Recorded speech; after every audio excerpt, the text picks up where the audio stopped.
Welcome to a very special Azentuary Special Edition. This is a detailed reading of the weapons received by the party from the Gondian Order. This is following episode 61, where all of the party went out on a quest through the Outer Realms to retrieve 4 special items. These were the baby teeth of the child of Jannar and Nalura from Karasuthra, the eye of Shargrass from Krangath, or from Shurok, and from the Tartarian depths of Karsiri, the frozen toenail of a Titan.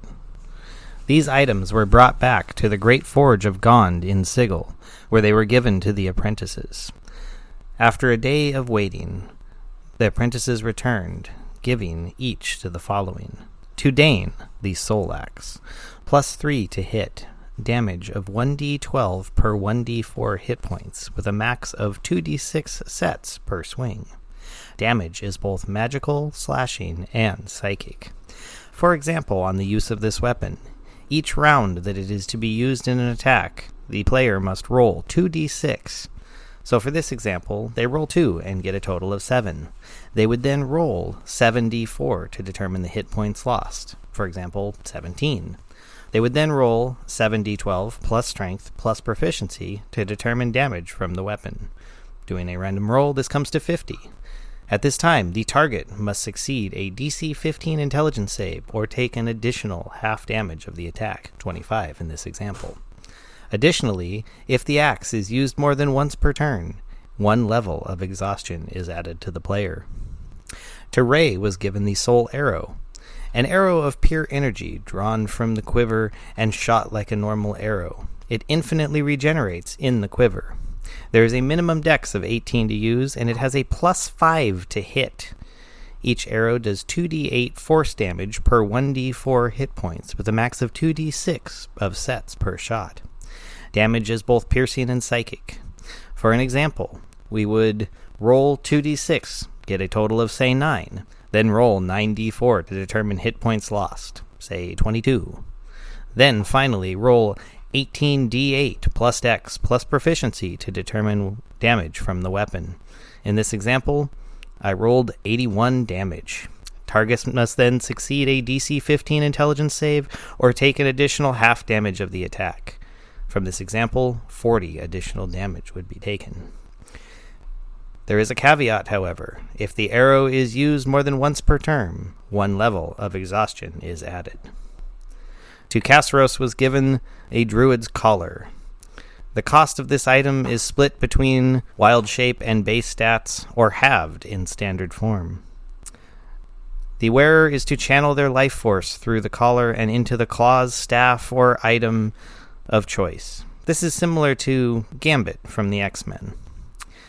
The item must be some extension of self or permanently held item, and it adds to attack 1d4 to hit.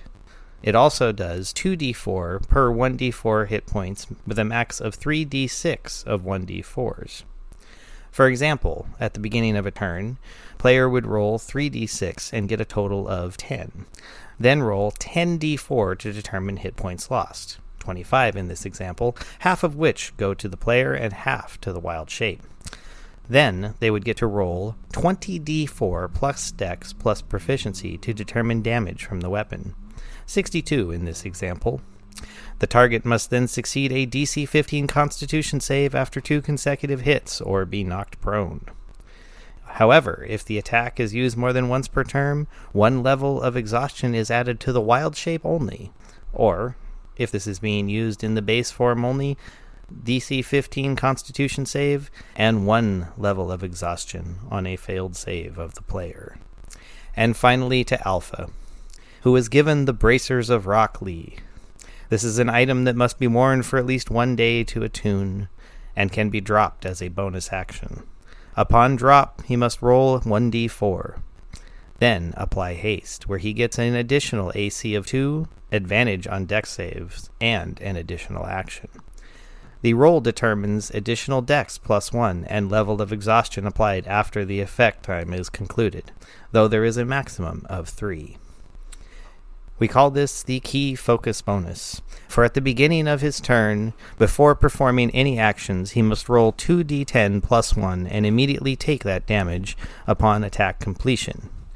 What occurs is all attack actions are combined into a single blow with advantage and plus 3 to hit, meaning all actions are rolled simultaneously and their damage is added up to a final sum, which is then doubled and used against the target. Additionally, the target is knocked back 1d10 plus 3 feet. Blow carries with it all of the effects or attributes of the regular attack. The entirety of this write-up and more can be read at Azentuary.com. That's Azentuary.com. Thank you for listening.